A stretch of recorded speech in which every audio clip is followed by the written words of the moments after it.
말씀의 제목은 말씀이 육신이 되신 사랑이라는 제목으로 이 시간 함께 은혜를 나누고자 합니다. 덴마크의 철학자 중에 키에로 케고라는 분이 계십니다. 이분이 왕과 하녀라는 이야기를 이렇게 지었습니다. 이 이야기가 하나님의 사랑을 굉장히 잘 설명하는 그런 이야기 가운데 하나가 됩니다. 옛날 어느 왕이 왕궁 밖으로 나가서 한 마을을 지나던 중에 비천한 신분의 하녀를 만나게 되었고 그녀를 깊이 사랑하게 됩니다.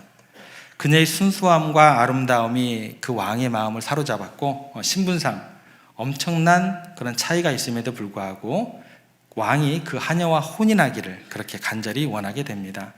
그래서 왕이 이제 밤낮으로 그녀 생각에 사로잡혀 끙끙 앓기 시작합니다.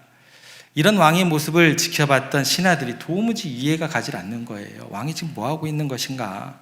그래서 이야기를 합니다. 왕이시여, 당신은 이 나라에서 누구보다 힘이 있는 분이십니다.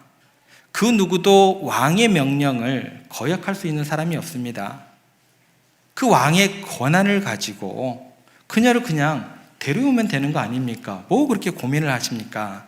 라고 신하들이 왕에게 이야기를 했습니다. 그때 왕이 그 신하들의 말을 듣고 고개를 저으면서 이렇게 이야기를 합니다. 만약에 내가 그녀를 내가 가진 힘으로 데려오면 그녀는 평생 동안 나를 사랑하는 아내가 아니라 단지 내 명령에 복종하는 하녀로 있을 것이네. 내가 원하는 것은 하녀가 아니라, 복종하는 하녀가 아니라 그녀의 진정한 사랑을 원하는 것이네 라고 신하들에게 이야기했다고 합니다. 이 말을 딱 하고 난 다음에 이제 왕이 결단을 내렸어요. 왕관을 벗었습니다. 화려한 옷을 벗었습니다. 왕의 홀까지 내려놓게 됩니다. 그리고 하녀가 사는 마을로 뛰어갑니다. 그리고 그녀와 같은 옷을 입었어요. 같은 음식을 먹기 시작합니다. 똑같은 삶을 살아가기 시작합니다. 그렇게 시간이 흐르다 보니까 저 사람이 왕인지 우리 동네 사람인지 모르게 돼요. 그 정도쯤 될 쯤에 그때 왕이 그녀에게 다가가서 자신의 사랑을 고백하게 됩니다. 그리고 그녀가 그 왕의 사랑을 받아들이고 그를 사랑하기 시작할 때쯤 그는 비로소 그녀를 왕궁으로 데려가서 아내로 맞이하게 되었다는 이야기입니다. 예수님께서 하나님의 아들로서 모든 권세와 영광을 가지신 분이시지만 우리를 사랑하시기 위해서 왕관도 벗으시고 영광스러운 옷도 벗으시고 통치자의 그 홀도 내려놓으셨다라는 것입니다. 그리고 육신이 되어서 우리와 함께 거하시며 그 사랑을 증명하고자 우리의 삶 속에 뛰어들어오셨다라는 거예요. 그래서 우리와 동일한 몸을 입으시고 우리의 고통과 연약함을 친히 감당하셨다라는 것입니다. 단순히 우리에게 명령을 하거나 힘으로 우리를 복종케 하는 것이 아니라 진정한 사랑의 관계를 우리들에게 보여주신다라는 것입니다. 이것이 바로 크리스마스의 기적입니다. 요한복음 1장 14절은 이렇게 선포를 합니다. 말씀이 육신이 되어 우리 가운데 거하시매. 무슨 얘기냐면 하나님께서는 우리를 사랑하셔서 우리와 함께 하시고 우리 가운데 거하시기 위해서 친히 인간이 되셨다라는 거예요. 그리고 우리가 그분을 진정으로 사랑하고 그 사랑을 받아들이기를 기다리고 계시고 원하셨다라는 것입니다. 오늘 우리가 그 놀라운 사랑의 이야기를 통해서 하나님의 마음을 다 알 수는 없겠지만 오늘보다 조금은 더 알아가기를 소망해 봅니다. 그래서 오늘 말씀을 통해서 그 하나님의 사랑을 조금 더 알아가고 경험함을 통해서 그 사랑에 응답하는 이번 한 주간의 삶이 되기를 주님의 이름으로 부탁을 드립니다. 오늘 본문은 처음 시작이 뭐냐면 하나님의 사랑을 먼저 선포하면서 시작을 합니다. 말씀해 보시면 말씀이 육신이 되어 우리 가운데 거하심에, 이 말씀에서 우리가 먼저 주목해야 볼 단어가 있습니다. 그게 뭐냐면 거하신다라는 단어예요. 거하신다. 이 단어 때문에 하나님의 사랑은요, 단순히 그냥 상상의 그런 어떤 사랑의 모습이 아니다라는 거예요. 관념적인 생각이 아니다라는 거예요. 상상 속의 이야기가 아니라 실제의 사건이 된다라는 것입니다. 이것이 하나님의 사랑의 본질이다라는 거예요. 그래서 하나님을 우리가 생각할 때 어디 뭐 구름 위에 계시는 하나님으로 그렇게 생각을 많이 해요. 거기에 머물러 계신 분이 아니라는 거예요. 직접 우리와 함께 하시기 위해서 이 땅에 오신 하나님이다라는 것입니다. 이것이 바로 뭐냐면 함께 거하시는 사랑입니다. 한번 따라해 보시겠습니다. 함께 거하시는 사랑. 첫 번째 주제가 되겠습니다. 질문과 함께 시작을 해보겠습니다. 그러면 하나님께서 왜 굳이 사람의 몸을 입으셔야 했을까요? 그것은 뭐라고요? 첫 번째 주제가 뭐라고 그랬죠? 우리와 함께 거하시기 위해서는 꼭 그 과정이 필요하다라는 거예요. 그래서 거한다라는 말은 단순히 머무른다라는 의미를 뛰어넘으셔야 됩니다. 친밀함, 동행, 이 의미까지 거기에 내포하고 있다라고 생각을 하셔야 돼요. 그러니까 하나님은 멀리 계시는 분이 아닙니다. 우리의 삶에 직접적으로 개입하시는 분으로 여러분들 인식하셔야 돼요. 그래서 우리의 삶이 깊이 뿌리 내리기를 원하셔서 함께 계셨다라는 거예요. 그래서 어떤 하나님이시냐면 우리의 고통과 외로움을 외면치 않으시고 똑같이 느낄 때, 그리고 하나님께서 얼마나 우리를 가까이 계시는지 그것을 보여주시기 위함이다라는 것입니다. 그래서 성경에 보면 예수님의 탄생을 이렇게 설명을 하게 됩니다. 마태복음 1장 23절 말씀인데요. 같이 한번 읽어보겠습니다. 보라, 처녀가 잉태하여 아들을 낳을 것이요 그의 이름은 임마누엘이라 하리라 하셨으니 이를 버전간전 하나님이 우리와 함께 계시다 함이라. 여기 보시면 임마누엘은 무슨 뜻이 있어요? 하나님이 우리와 함께 계신다. 그러면 임마누엘의 뜻 속에는 뭐가 들어가 있는 거예요? 하나님의 사랑이 멀리 있는 게 아니에요. 하늘에서 있는 이야기가 아니에요. 들려오는 목소리가 아니에요. 하늘에만 머물러 있는 하나님의 사랑이 아니다라는 거예요. 그분은 멀리서 여러분들에게 명령하시거나 텔레파시로 내 마음 알지? 이렇게 마음을 보내신 분이 아닙니다. 어떻게 해요? 친히 내려오셔서 여러분들과 함께 하시는 하나님이다라는 거예요. 그래서 예수님의 별명이 뭐예요? 임마누엘이 되는 거예요. 예수님은 임마누엘, 우리와 함께 하시는 하나님이십니다. 그러면 왜 우리와 함께 하시기로 작정을 하셨을까요? 왜 그러셨을까요? 많은 사람들이 흔히 이렇게 이야기를 합니다. 하나님 보여주세요 라고 이야기를 합니다. 여러분들도 혹시 그런 질문 하시나요? 하나님 보여주세요. 사람들이 이야기를 합니다. 왜냐하면 우리 인간들은요, 가까이 있는 것도 못 봐요. 멀리 있는 것도 못 봐요. 단지 우리의 어떤 시선에서 딱 인식할 수 있는 딱 그 영역만 볼 수 있어요. 눈에 보이는 것을 통해서 확신을 얻고 싶어 하는 게 우리 인간들의 본성입니다.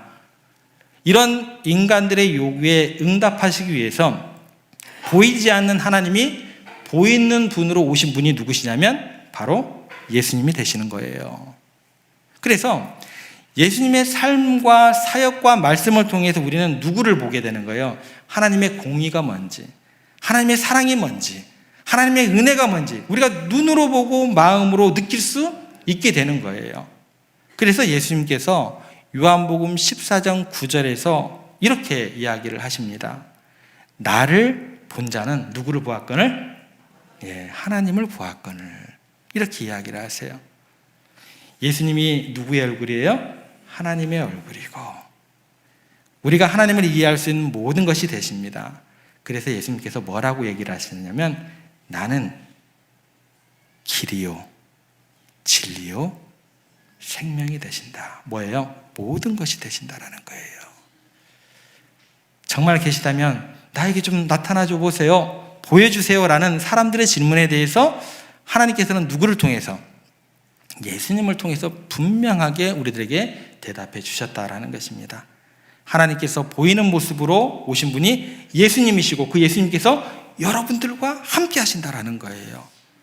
그런데 여기에서 우리가 한 가지 더 생각을 해보겠습니다. 예수님께서 누구시라 그랬죠? 하나님.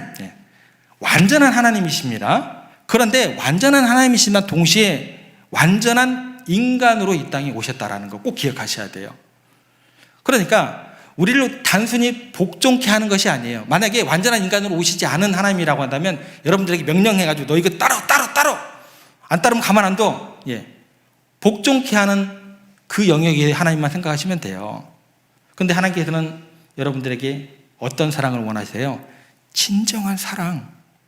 진정한 사랑을 원하시기 때문에 완전한 인간으로 이 땅에 오신 것입니다. 그래서 이것을 히브리서 4장 15절에서는 이렇게 이야기를 합니다. 같이 한번 읽어보겠습니다. 우리에게 있는 대제사장은 우리의 연약함을 동정하지 못하실 리가 아니요 모든 일에 우리가 똑같이 시험을 받으신 이로되 죄는 없으시니라. 예수님이 처음에 뭐라고 그랬죠? 완전한 하나님이시지만 우리를 어떻게 하시고자? 온전히 이해하시고자, 우리를 그 마음부터 마음까지 위로하시고자, 여러분을 온전히 구원하기 위해서 어떻게 오셨다고요? 완전한 인간으로. 그래야 알 거 아니에요. 저기 천상에 있는 하나님이라고 한다면 여러분들이 아프면 어떻게 알아요? 겪어봤어요? 여러분이 흘리는 눈물을 닦아봤어요? 그렇지 않다라는 거예요. 온전히 이해하시고 구원하시기 위해서 우리와 같은 몸으로 오셔서 배고픔도 겪어보시고 고통도 겪어보시고 눈물도 흘려보시고 다 경험하셨다라는 거예요. 그래서 우리와 함께 거하시며 여러분들의 연약함을 아시고 여러분들을 도와주시는 분이 바로 여러분의 예수님이시다라는 거예요. 그래서 하나님이시면서 완전한 인간이신 예수님께서 우리와 함께 거하시면서 우리의 연약함을 잘 알고 우리를 날마다 도와주시기 때문에 여러분들이 살아가는 오늘 하루의 일상, 모든 순간과 환경은 뭘로 가득하게 되냐면 하나님의 임재로 가득하게 됩니다. 하나님의 임재로 가득한 일상은 그럼 다른 말로 해도 뭐가 돼요? 거룩한 자리가 된다라는 거예요. 여러분의 모든 일상의 삶이 거룩해졌다는 것을 의미하게 되는 것입니다. 그래서 예수님께서 이 땅에 일하실 때 예수님께서 성전에서만 계셨을까요? 성전 밖에서 많이 계셨을까요? 그렇죠.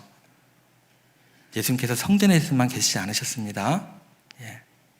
그분은요, 성전을 나가셔서 가난한 사람들의 집, 어부들의 일터, 배 위, 세리들과 창기들과 함께 그런 죄인들의 식탁에 함께 계셨어요. 같이 드셨어요. 그러니까 육신을 입고 살아가는 삶의 모든 순간순간은 하나님께서 여러분들과 함께 하는 삶이 누구를 통해서 가능하게 된 거예요? 예수님을 통해서 가능하게 된 것입니다. 그래서 여러분들의 평범한 삶이 평범하지가 않아요. 그 삶 자체가 뭐가 되는 거예요? 거룩한 삶의 자리가 되는 거예요. 하나님은 여러분의 일상 속에 계시면서 여러분의 모든 활동을 통해 역사하신다라는 것을 기억하시기 바랍니다. 그래서 우리와 함께 하시는 주님을 통해서 우리가 하는 모든 일은, 모든 일상은 거룩한 뭐가 되는 거예요? 예배가 되는 거예요. 여러분의 삶은 뭐가 되는 거예요? 모든 순간순간이 예배가 되는 것입니다. 그냥 추상적이고 뭔가 막 사색을 하고 이런 것만이 거룩한 삶이라고 생각하시면 안 돼요. 여러분들 설거지하고 빨래하고 비로 방을 청소를 하고 여러분들이 육신으로 움직이는 모든 것들, 일상의 모든 삶이 뭐가 되는 거예요?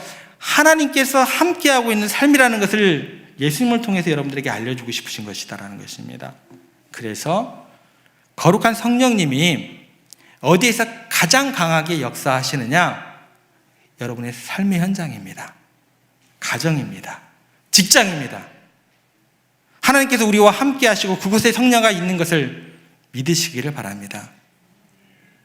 기도원에만 가면 성령님을 만나는 게 아니에요.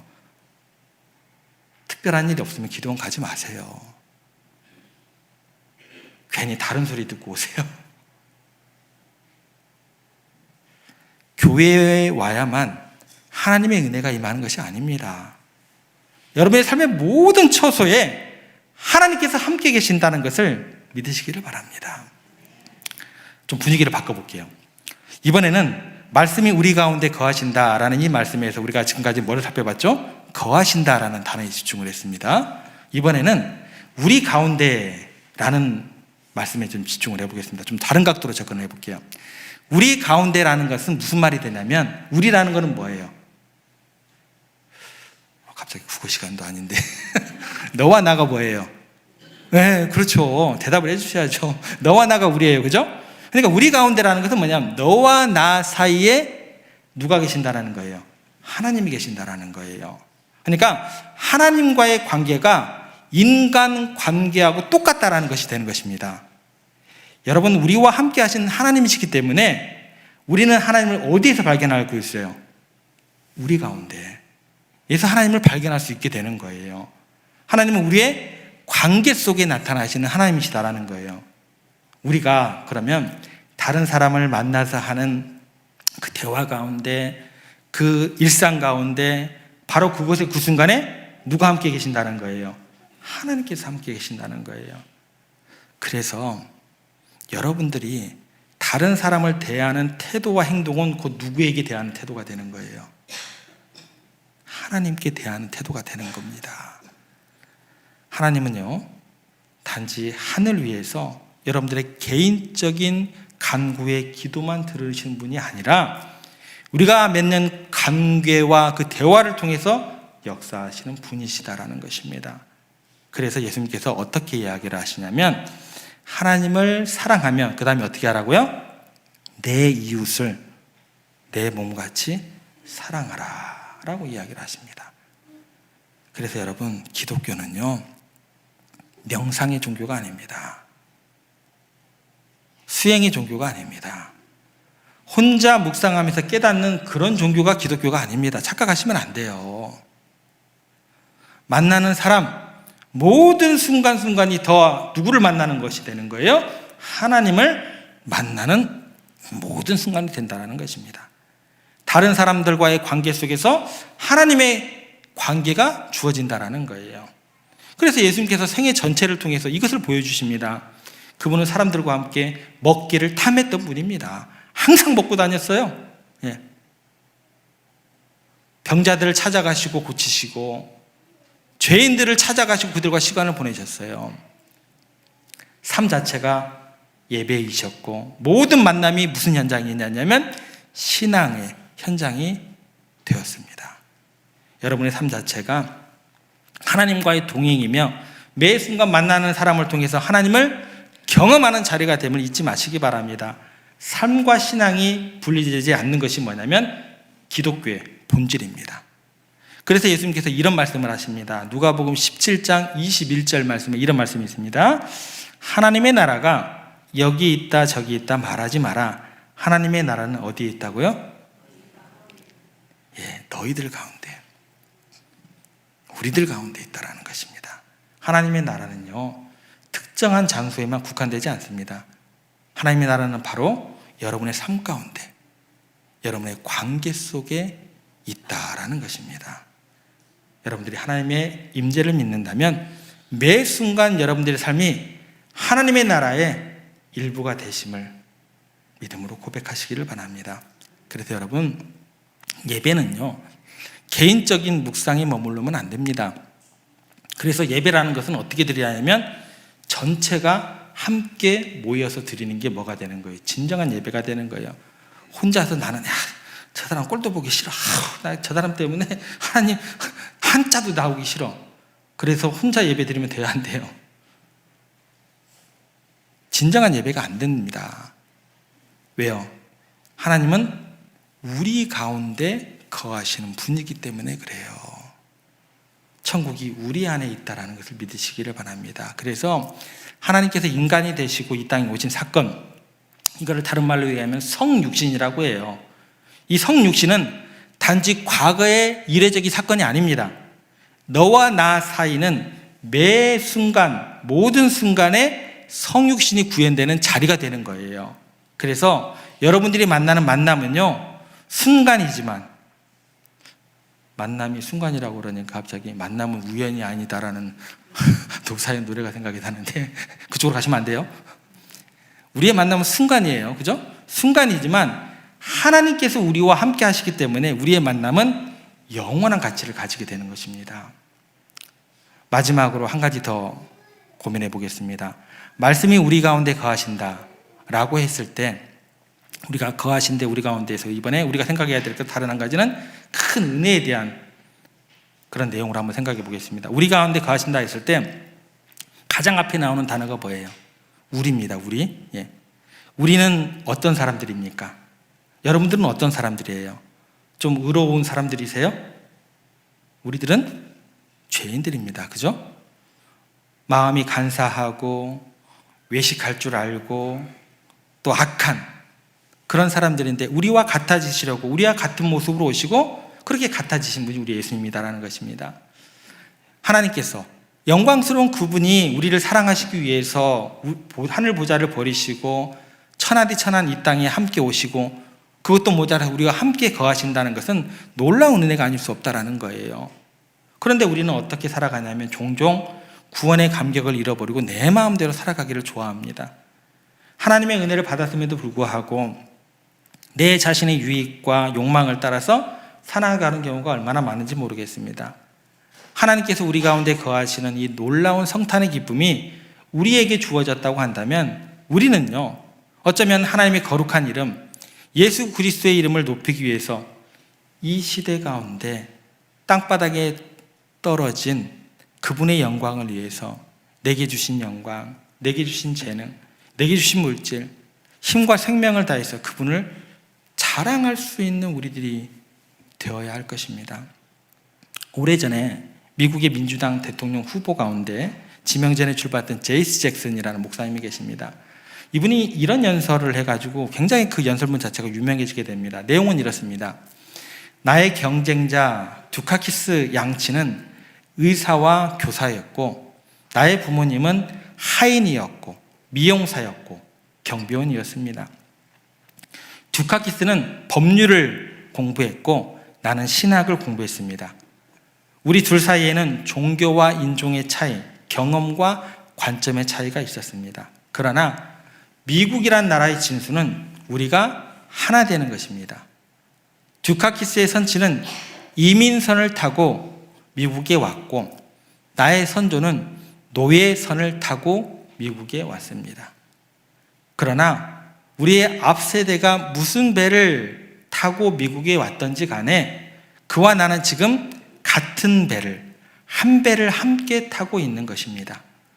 미국은 한 가지 실, 한 가지 색깔, 한 가지 천으로 만든 이불이 아니라 누비 이불을 만들어야 합니다.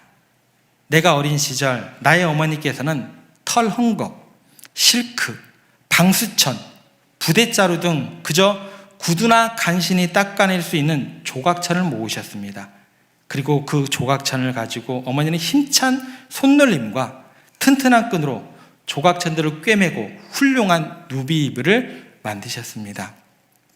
오늘 우리에게 그 누비 이불은 힘과 아름다움과 교양을 상징합니다.